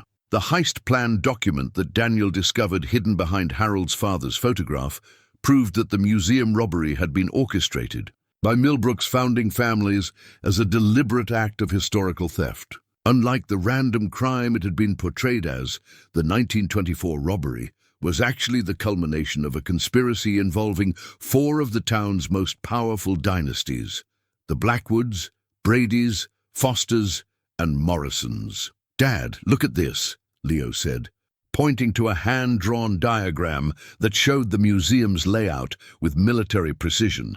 They planned everything months in advance. The document, written in Mayor Blackwood's distinctive handwriting, outlined not just the robbery itself, but also the long-term strategy for disposing of stolen artifacts and maintaining the cover-up. Most chilling was the final section, titled Containment Protocols, which detailed how to handle problematic witnesses and uncooperative participants. Daniel photographed every page with his phone, while Leo kept watch at the cottage windows. They had decided to leave Millbrook that morning, but Daniel wanted to document everything before abandoning Harold's sanctuary. "The really scary part," Daniel said, studying the containment protocols, "is how systematic they were about eliminating threats. They had contingency plans for dealing with anyone who might expose them." Mary Elizabeth Whitmore's name appeared throughout the documents, initially as MEW, Teacher Low Risk, but later upgraded to MEW, Immediate Threat, Permanent Solution Required. The clinical language couldn't disguise what it meant. They had planned her murder from the moment she began asking questions. Daniel's phone buzzed with a text from Dr. Patricia Vance at the State Historical Society. "FBI Art Crime Team wants to meet today. Can you come to Hartford immediately?" As Daniel typed his response, Leo called urgently from the front window. "Dad, there are cars coming up the driveway, lots of them." Daniel joined Leo at the window and felt his blood chill. 5 vehicles were approaching the cottage, including Sheriff Brady's patrol car, Blackwood's sedan, and 3 other cars carrying men Daniel didn't recognize. This wasn't a social visit. Upstairs now, Daniel ordered, grabbing the most crucial documents and evidence. Pack only what we absolutely need. They moved quickly but quietly, gathering their essential belongings and the most damning evidence. Daniel's heart pounded as he heard car doors slamming and voices conferring outside. Through Leo's bedroom window, he could see men positioning themselves around the cottage's perimeter. "Mr. Reyes," Blackwood's voice called from the front porch, accompanied by insistent knocking. "We need to have a conversation. Please open the door." Daniel and Leo crept down the back stairs, hoping to reach the rear door before the cottage was completely surrounded. But as they reached the kitchen, Daniel saw Thompson, Blackwood's security man, standing guard outside the back door. They were trapped. "I know you're inside, Mr. Reyes," Blackwood continued. "We've been monitoring your phone calls. We know you've been in contact with state authorities about historical materials you believe you found on this property." Daniel's mind raced. If they knew about the phone calls, they probably knew about the meeting with Dr. Vance. The cottage's landline could easily have been tapped, and cell tower records would show his communications with Hartford. "Dad, the basement," Leo whispered. "We can get out through the old coal chute." It was a desperate plan, but their only option. They descended to the basement, gathering the most crucial evidence they could carry. The coal chute hadn't been used in decades, but it still provided access to the outside, though anyone emerging from it would be visible from several angles. As they prepared to make their escape, Daniel heard footsteps above and the sound of the front door being forced open. Blackwood's voice carried clearly through the old house. "Search everything, find whatever they've been hiding, and make sure they haven't removed anything from the property." Daniel stuffed the heist plan document and Harold's father's photographs into his jacket, then helped Leo climb into the coal chute. The boy disappeared into the darkness above, and Daniel followed, praying they wouldn't be seen emerging on the far side of the cottage. They crawled through 50 feet of narrow tunnel, emerging behind a cluster of overgrown shrubs near the cemetery's boundary. From their hiding spot, they could see men searching the cottage and grounds with professional thoroughness. "We need to get to the car," Daniel whispered. But even as he said it, he saw Thompson examining their Honda Civic, probably disabling it to prevent their escape. Leo tugged on Daniel's sleeve and pointed toward the cemetery's back gate, a rusty iron entrance that probably hadn't been used in decades. Beyond it lay a dirt road that connected to the county highway system.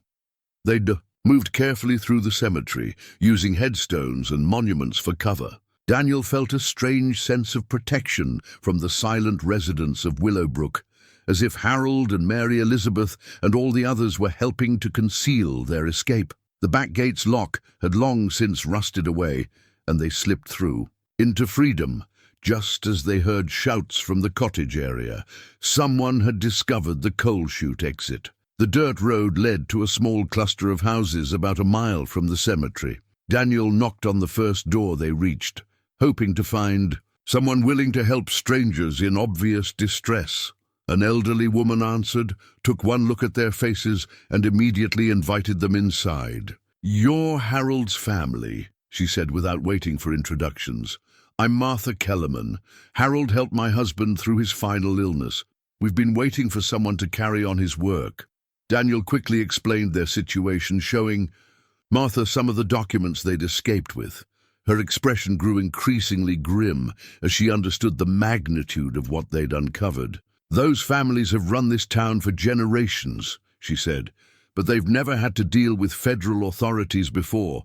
You need to get this evidence to people who can't be bought or intimidated." Martha drove them to a neighboring town where they caught a bus to Hartford. During the 2-hour journey, Daniel used Leo's tablet to upload digital copies of their evidence to secure cloud storage, creating backups that couldn't be destroyed or confiscated. Dr. Patricia Vance met them at the Hartford bus station, accompanied by FBI Special Agent Rebecca Torres from the Art Crime Team. Agent Torres took one look at the documents Daniel had brought and immediately called for additional federal resources. "Mr. Reyes," Agent Torres said as they settled into a conference room at the FBI field office, What you've uncovered appears to be one of the most significant cases of organized historical theft in New England history. These documents provide evidence of federal crimes that are still prosecutable despite their age.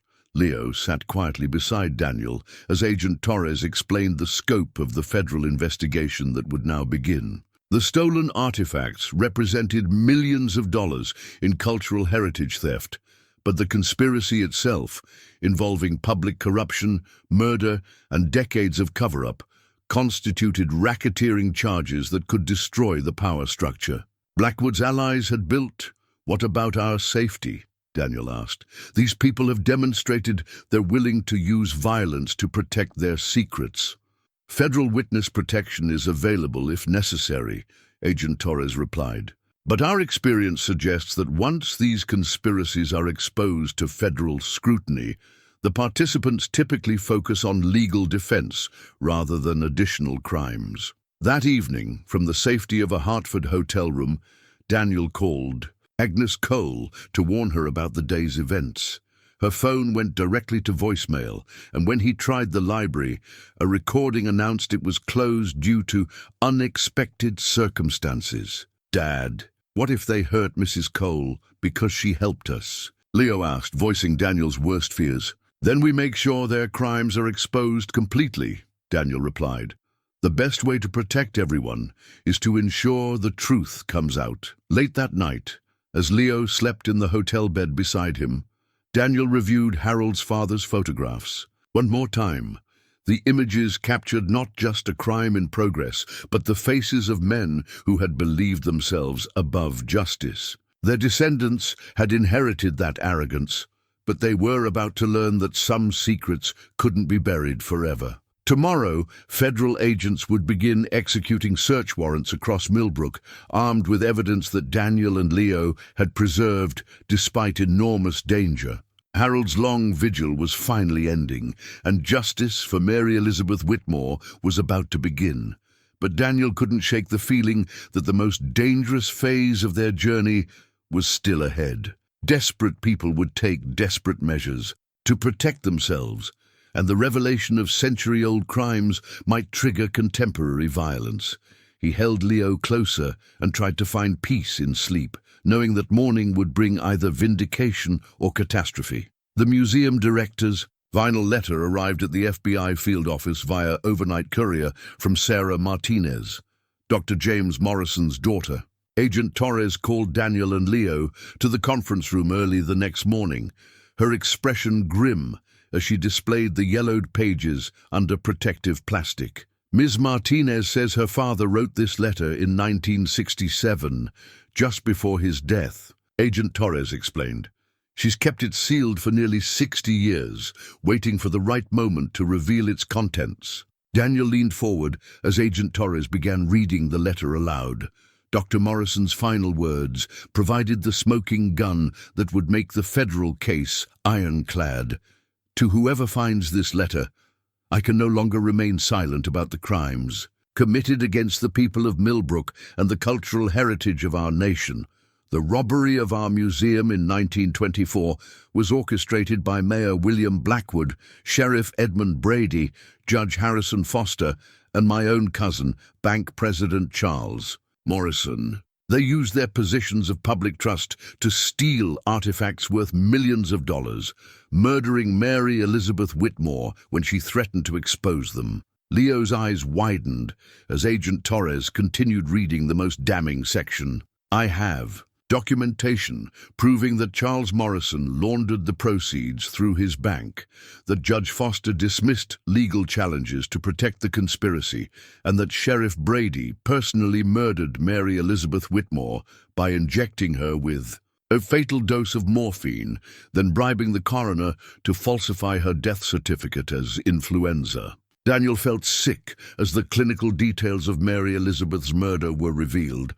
She hadn't died from pandemic illness. She had been assassinated by the same law enforcement officer sworn to protect her. The letter includes specific bank account numbers, burial locations of additional evidence, and names of witnesses who were threatened into silence, Agent Torres said. Dr. Morrison spent 40 years documenting every aspect of the conspiracy, waiting for federal authorities who couldn't be corrupted. Within hours, the FBI had assembled a task force of 20 agents to execute simultaneous raids across Millbrook. Daniel and Leo watched from the field office as live updates came in via radio and secure phone lines. Teams Alpha and Beta have secured the Blackwood residence and business offices, Agent Torres reported. Initial search has uncovered financial records going back to the 1920s, including ledgers that appear to match your grandfather's documentation. The raids revealed decades of careful record-keeping by the conspirators' families. Rather than destroying evidence of their ancestors' crimes, each generation had preserved the documentation, partly from arrogance, partly from fear that destroying records might trigger investigations they couldn't control. Sheriff Brady's family had maintained detailed files on security concerns dating back to 1924, including surveillance reports on Harold Reyes and other potential witnesses. The files documented a systematic campaign of intimidation that had kept Millbrook's secrets buried for generations. But the most significant discovery came from Charles Morrison's bank vault, where federal agents found Dr. Morrison's original research files, the materials that had supposedly been stolen during the 1926 burglary of his home. They kept everything, Agent Torres said, studying the recovered documents. Bank records, witness statements, even photographs of the stolen artifacts in their private collections. They documented their own crimes in meticulous detail. Leo had been unusually quiet during the morning's revelations. Now he spoke up with a question that cut to the heart of everything. Agent Torres, what happens to all the stolen museum pieces? Do they go back to the community? That's exactly what happens, Agent Torres replied with a smile. The artifacts will be recovered and returned to public ownership. Millbrook will finally get its cultural heritage back. The afternoon brought more dramatic developments. Richard Blackwood had been arrested at his office, caught attempting to destroy financial records that linked his family's wealth to the original conspiracy. Tom Brady had barricaded himself in the sheriff's department, demanding immunity in exchange for cooperation. But the day's most important breakthrough came from an unexpected source. Agnes Cole called the FBI field office from a safe house in the next county. "I've been hiding since yesterday," she told Daniel over speakerphone, "but I have something that might be the final piece of your puzzle. Dr. Morrison gave me a package years ago with instructions to open it only if federal authorities began investigating the museum case." Agnes had spent the morning examining the package's contents, original negatives of photographs Harold's father had taken during the robbery, along with audio recordings Dr. Morrison had made of conversations with witnesses in the 1960s. The recordings include testimony from the coroner, who falsified Mary Elizabeth's death certificate, Agnes reported. He was dying of cancer in 1965 and wanted to confess before meeting his maker. Dr. Morrison captured everything on tape. By evening, the federal case had expanded beyond historical theft to include ongoing racketeering charges. The evidence showed that Millbrook's power structure had been built on criminal proceeds, with each generation using public positions to protect and expand their ill-gotten wealth. Daniel and Leo returned to their hotel room exhausted but hopeful. For the first time since discovering the hidden cache, Daniel felt that justice might actually be possible. The federal investigation had momentum, evidence, and resources that couldn't be intimidated or corrupted. "Dad," Leo said as they prepared for bed, "do you think Grandpa Harold would be proud of what we did?" Daniel considered the question, thinking about the young man who had spent 70 years carrying an impossible burden. "I think he'd be proud of your courage, Leo, and I think he'd be grateful that the truth is finally coming out." Outside their hotel window, Hartford's lights twinkled in the darkness, but Daniel's thoughts were with Millbrook and the people who had suffered in silence for so long. Tomorrow would bring the final confrontation between truth and power, between justice and corruption. The fight Harold had begun as a terrified 20-year-old was finally approaching its conclusion, and Daniel was determined to see it through. To the end, Harold's final video message changed Daniel's understanding of everything they had endured. Agent Torres called them back to the FBI field office the next morning with news that federal investigators had discovered a sophisticated safe hidden behind a false wall in the cottage basement, a safe that Daniel and Leo had missed during their desperate escape. The safe was voice-activated, Agent Torres explained, leading them to a secure viewing room. It opened when one of our technicians said your son's name. Your grandfather programmed it to respond specifically to family members. The safe had contained a single item, a digital video recorder with a message labeled, "For Daniel and Leo Reyes, the truth about our family." Daniel's hands trembled as Agent Torres started the playback. Harold appeared on screen, looking older and more frail than in the cottage photographs, but his eyes were clear and determined.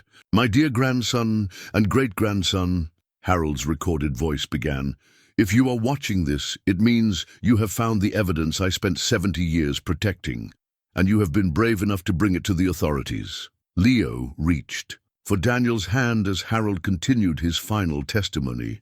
"I was 20 years old when they forced my father to help rob the museum. Papa was terrified of deportation. We had no legal status, no protection from men who controlled every aspect of law enforcement in Millbrook. When they threatened to separate our family forever, Papa agreed to disable the museum's alarm system." Harold's voice grew heavy with emotion as he described the night that changed everything. Mary Elizabeth Whitmore was not supposed to be there. She came to retrieve teaching materials and walked into the middle of the robbery. The thieves panicked. They couldn't let her go, but they couldn't hide her presence indefinitely. Sheriff Brady made the decision to eliminate her. Daniel closed his eyes, knowing what came next. They held her for 3 days while they finished disposing of the stolen artifacts. Brady told everyone she was sick with influenza, keeping visitors away from her apartment. On December 23rd, he injected her with morphine stolen from Dr. Henderson's medical bag. She died, believing that good people would eventually expose the truth. Harold paused, wiping tears from his eyes before continuing. "Papa and I were witnesses to her murder, but we were also accomplices to the robbery. Brady made sure we understood that exposing his crimes would mean confessing our own participation. We were trapped by our guilt and our fear." The video revealed Harold's decades-long strategy for preserving evidence while protecting his family from retaliation. "I spent my life guarding these secrets, waiting for federal authorities who couldn't be corrupted by local power. I chose to remain in Millbrook, maintaining the cemetery where Mary Elizabeth was buried because someone needed to keep the truth alive until justice became possible." Leo squeezed Daniel's hand as Harold addressed them directly. "Daniel, I know you lost your beloved Margaret, just as I lost the woman I might have married if I had been braver in 1924. Mary Elizabeth and I had begun to care for each other. She was teaching me to read properly, helping me imagine a future beyond my father's shame." Daniel felt tears on his cheeks as he understood the full weight of Harold's sacrifice. His grandfather had spent 70 years alone, carrying not just guilt about the robbery, but grief for a love that had been murdered before it could bloom. "Leo, my brave boy," Harold continued, "you have your great-great-grandfather's courage and your mother's kind heart. The evidence you found was always meant for your family. People who would understand that some things matter more than personal safety." Harold's final words provided the guidance they needed for the trials ahead. The artifacts belong to the community. The truth belongs to history. Justice belongs to Mary Elizabeth and all the other victims of these crimes. Do not let the guilty escape because they are powerful. Do not let the innocent suffer because they are vulnerable. As the video ended, Agent Torres provided an update on the federal investigation's progress. "The grand jury will begin hearing evidence next week. Based on what we've recovered, we expect indictments for racketeering, conspiracy, historical. theft and murder. Murder, Daniel asked. Can you prosecute a century-old murder? Federal law has no statute of limitations for murder committed in connection with racketeering activity. Sheriff Brady's killing of Mary Elizabeth Whitmore was part of an ongoing criminal enterprise that makes it prosecutable today. Leo had been quietly absorbing Harold's final message. Now he looked up at Agent Torres with the seriousness that sometimes made him seem older than his years. What happens to the people in Millbrook who weren't part of the crimes? The regular families who just lived their lives? Agent Torres smiled at the question. They get their town back, Leo. Once the corruption is exposed and prosecuted, Millbrook can become the community it was supposed to be, governed by law instead of criminal conspiracy. That afternoon brought news that the investigation had reached its climax. Federal agents had arrested Charles Morrison, Richard Blackwood, and Tom Brady on charges ranging from racketeering to obstruction of justice. Each man faced decades in federal prison if convicted. But the day's most significant development came when Brady, faced with overwhelming evidence, agreed to cooperate with federal prosecutors in exchange for a reduced sentence. His testimony provided details about the conspiracy that even Harold's documentation hadn't captured. Brady admits that his great-grandfather murdered Mary Elizabeth Whitmore, Agent Torres reported. He also confirms that the stolen artifacts were sold through a network of corrupt dealers in Boston and New York, with proceeds laundered through Morrison's bank. Daniel felt a profound sense of vindication as the truth finally emerged. Harold's 70 years of patient guardianship were being validated by federal prosecutors who couldn't be intimidated or bought. That evening, as they prepared for the journey back to Millbrook, Leo asked the question that had been weighing on both their minds. "Dad, what happens to us now? Do we stay in Millbrook or do we go somewhere else?" Daniel considered the question carefully. They had come to Millbrook seeking peace and a fresh start. Instead, they had found danger, corruption, and a legacy of injustice that had consumed months of their lives. But they had also found purpose, courage, and connection to family history that neither had known existed. Harold's cottage and Willowbrook Cemetery represented more than just an inheritance. They were a responsibility that had been passed down through generations. "I think," Daniel said finally, "that depends on whether Millbrook feels like home. After all this is over." Outside their hotel window, Connecticut's landscape rolled past in gathering darkness. Tomorrow, they would return to the cemetery where their journey had begun, not as fugitives or investigators, but as witnesses to justice finally served. Harold's long vigil was ending, and Mary Elizabeth Whitmore would finally have the truth she had died seeking. Harold's letter to Daniel waited on the cottage kitchen table, placed there by FBI agents who had completed their final search of the property. The envelope bore Daniel's name in Harold's careful handwriting, along with a note, to be opened only after justice is served. 6 months had passed since the federal investigation began. Richard Blackwood, Tom Brady, and Charles Morrison had all been convicted on racketeering charges and sentenced to lengthy federal prison terms. The stolen artifacts had been recovered and were being prepared for public display in a new Millbrook museum, funded by the forfeiture of assets seized from the criminal conspiracy. Daniel opened Harold's final letter with hands that no longer trembled, his fear replaced by a deep sense of peace. Leo sat beside him at the kitchen table, both of them ready to hear Harold's last words to his family. "My dear Daniel and Leo," the letter began, "if you are reading this, it means the truth has finally been revealed and justice has been served. I pray that the burden I carried for so many years has not damaged your lives as it damaged mine." Harold's words revealed the depth of regret that had shaped his solitary existence. "I have spent 70 years wondering if I could have saved Mary Elizabeth Whitmore if I had been braver, if I had spoken truth regardless of the consequences. I have lived with the knowledge that good people suffered because I chose silence over courage, but the letter's central message was about forgiveness and new beginnings. I hope you will understand that my silence was not cowardice, but strategy. I was waiting for family members who could succeed where I failed, people with the courage to risk everything for justice and the wisdom to know when that risk was worth taking. Harold had made specific provisions for their future. The cottage and cemetery are yours by right, but also by choice. If you decide to stay in Millbrook, know that you are welcome in a community that is finally free from the corruption that poisoned it for generations. If you choose to leave, know that you have given me the greatest gift possible, the chance to finally rest in peace. The letter concluded with Harold's blessing. Daniel, you have the strength your father always possessed, but never recognized in himself. Leo, you have inherited the best qualities of all the generations that came before you. Together, you have accomplished what I could never do alone. You have brought light into darkness and justice into injustice. Leo wiped tears from his eyes as Daniel finished reading.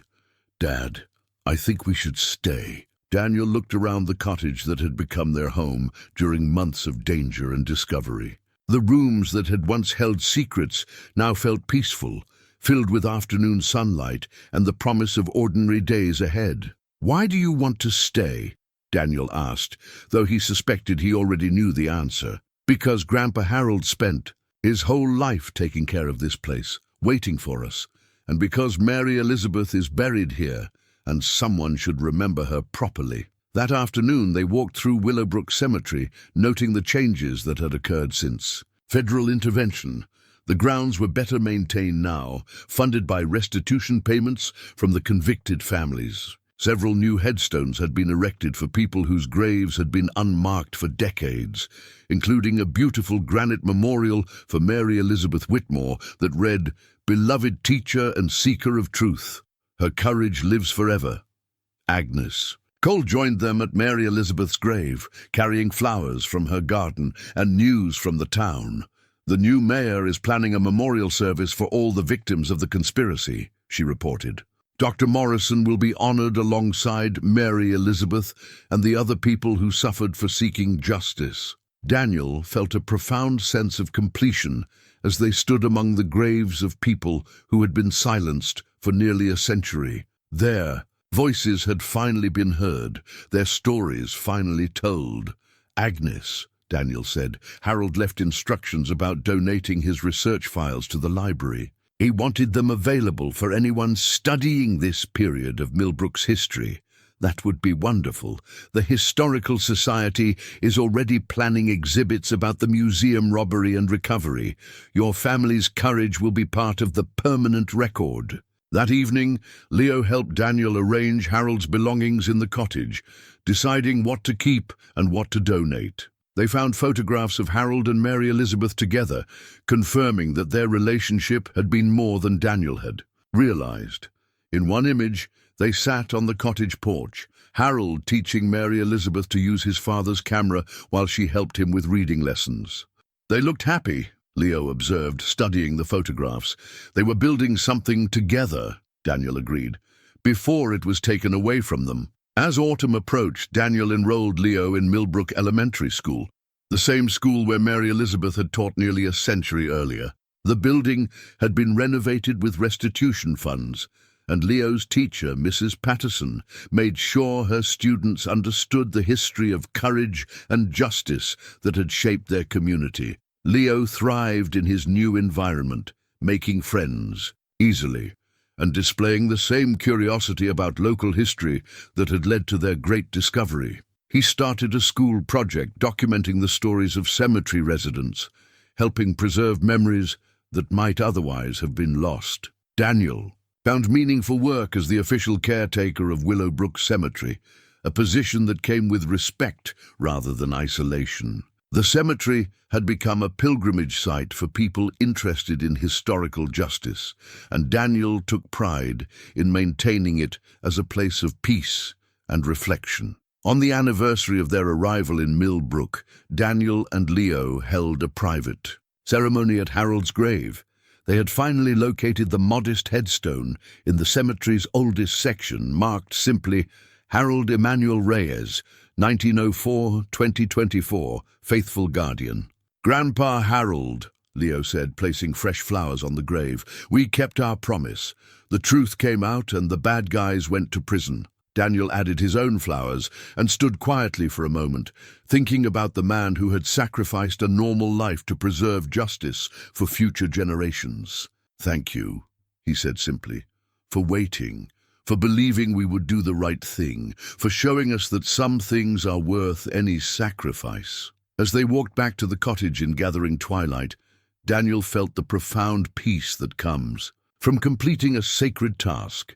Harold's vigil was over, Mary Elizabeth's truth had been revealed, and justice had finally been served. The cemetery lay peaceful under starlight, its residents resting in the knowledge that their stories would not be forgotten. Daniel and Leo had inherited more than property. They had inherited a legacy of courage that would guide them for the rest of their lives. In the cottage that night, as Leo worked on homework and Daniel read beside the fireplace, both felt the deep satisfaction of being exactly where they belonged. They had found their place in the world, not through seeking comfort or safety, but through choosing justice over fear. Outside, Willowbrook Cemetery kept its eternal watch, no longer guarding secrets, but preserving truth for future generations, who would need reminders that ordinary people can accomplish extraordinary things when they choose courage over comfort and justice over silence.